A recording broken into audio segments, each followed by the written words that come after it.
لا حول ولا قوة إلا بالله هو الرب الأعلى.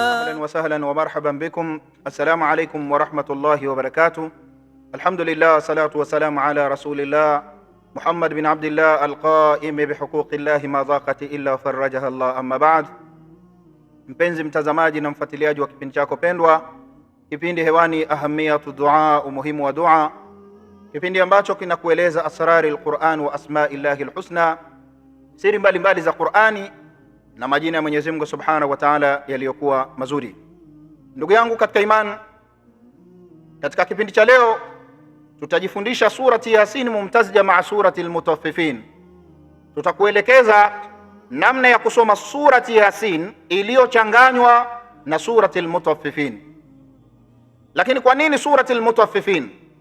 Huko nyuma tulipata kueleza inna likulli shay'in qalbu wa qalbu alquran surati Yasin. Kila kitu kina moyo na moyo wa Qur'ani ni surati Yasin. Na ndio maana sura hii ukisoma ukatiania kwa jambo lolote linakuwa kwa uwezo wa Mwenyezi Mungu Subhanahu wa Ta'ala. Lakini surati al-Mutaffifin ni sura iliyoleta ukombozi juu ya wale watu ambao walikuwa wakifanywa ghushi katika biashara, walikuwa wakifanywa ghushi katika vipimo, wakipunguziwa vipimo vyao, kama ambavyo leo tunaona baadhi ya wafanyabiashara mizani yao inafanyiwa mambo kabla ya kile kilichowekwa kwa ajili ya kupimwa, tayari kuna kitu kinatangulizwa. Surati al-Mutaffifin ikaja kuwaonya wanaofanya hivyo ili warudi katika mstari, wapate kuwagaia watu haki zao. Wafanya biashara masokoni na madukani watakuwa masulia ikiwa hawatakuwa waadilifu katika mizani, haswa wakati wa kuweka sawia vipimo vyao. Ndugu yangu katika imani, leo tunakwenda kuzichanganya sura hizi mbili wakati wa kusoma kwa haja ya kudhulumiwa. Umedhulumiwa haki yako katika biashara, katika kazi, katika kilimo. Inawezekana umedhulumiwa kiwanja chako au shamba lako, lakini kuna mtu anadhulumiwa kwa kusalitishwa maradhi katika familia yake. Watoto wote wanatupiwa majini, akipona huyu anafuata huyu, akimaliza huyu anakuja huyu, nyumba inakuwa ni ya maradhi, hawana amani. Jikomboe kwa kusoma surati Yasin mumtazija maa surati almutaffifin. Na sura hizi zinawafikiana, zinakamatana, zinakubaliana. Iangalie surati Yasin, ukianza baada ya kuanza surati al-Fatiha kuwa ndio sura ya kwanza, Al-Baqara sura ya pili, Al-Imran ya tatu, An-Nisa ya nne, sura ya tano Al-Maida, ya sita Al-An'am, ya saba Al-A'raf, ya nane Al-Anfal, ya tisa At-Tauba, Yunus ya 10, Hud 11, 12 Yusuf, 13 Radi, Ibrahim ya 14. Ukafatiza utakuta surati Yasini ni sura ya 36. Sura hii ndani ya aya zake ziko 83, wakati surati al-Mutaffifin ni sura ya 83. Aya zote zilizomo katika surati al-Mutaffifin ni aya 36. Da shay'un ajib. Angalia maajabu ya Qur'an. Nataka nikuonyeshe kwamba namna gani kuna uzito baina ya surati Yasin ikisomwa kwa kuchanganywa na surati al-Mutaffifin. Ndugu yangu katika imani, namna ya kusoma, ifungue surati Yasin. Mwanzoni mwa sura kumeanza kwa hurufi al-muqatta'a, herufi za kukata, na herufi hizi zina siri popote unapoziona.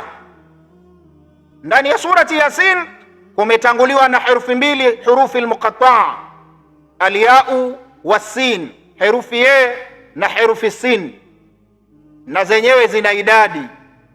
Herufi ya'u idadi yake, uzito wake ni namba 10, na herufi sini idadi ya uzito wake ni namba 60. Kwa hiyo 10 ukijumlisha na 60 inakuwa 70, na hii ndio namba ya kwanza. Nakupa code namba ya kusoma surati Yasini. Kariri neno Yasini mara 70. Baada ya hapo utaisoma aya inayofuata wal Qur'anil Hakim innaka la minal mursalin ala siratil mustaqim. Utasoma mpaka utafikia katika mubinul awwal, kituo cha mubini cha kwanza. Hapo utaisoma suratul mutaffifin mara moja. Utaendelea na surati Yasin mpaka katika mubinu thani. Ukifika hapo kituo cha pili cha mubin, utasoma suratul mutaffifin mara mbili. Utaendelea na sura mpaka katika mubinu thalith, kituo cha tatu cha mubin, utasoma suratul mutaffifin 3 marat, mara tatu.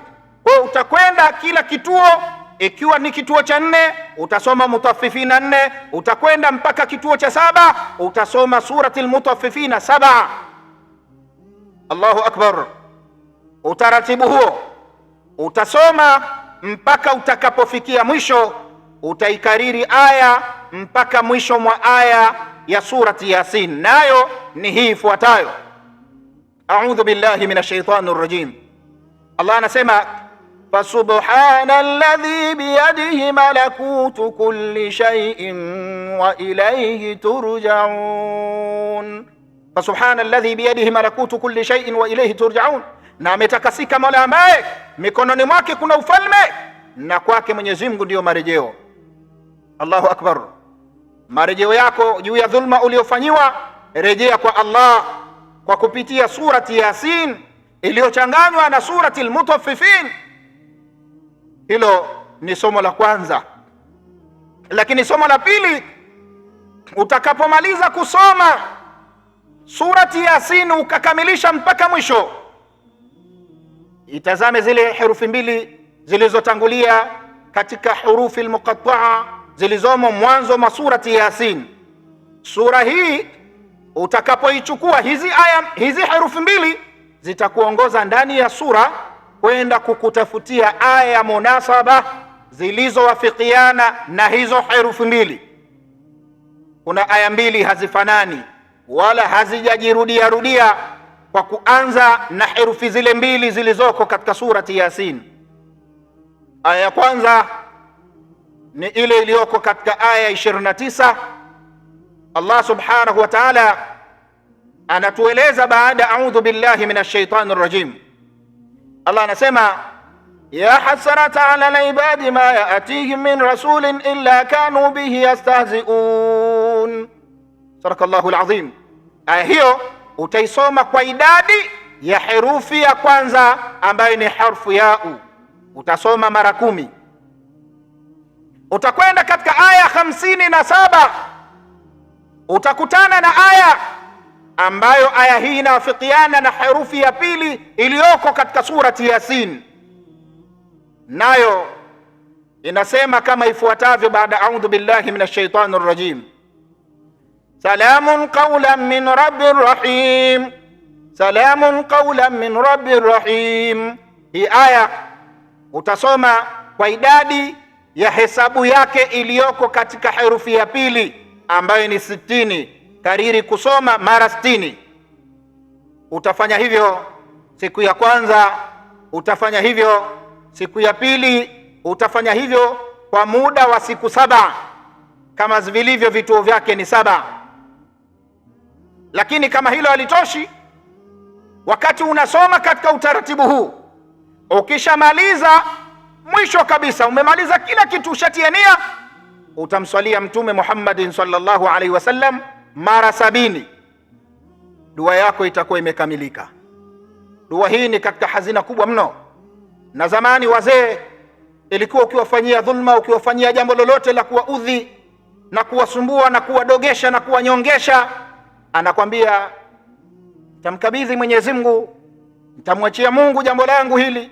Basi ukisikia nitamwachia Mungu, anakwenda kukaa kitako siku 7 akisoma surati Yasin iliyochanganywa na surati al-Mutaffifin. Ndugu yangu katika imani, ukisoma dua hii katika utaratibu huu, Allah subhanahu wa ta'ala atakurejeshea haki yako.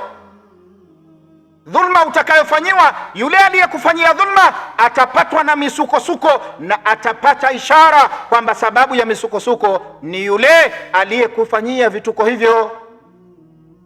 Allahu akbar.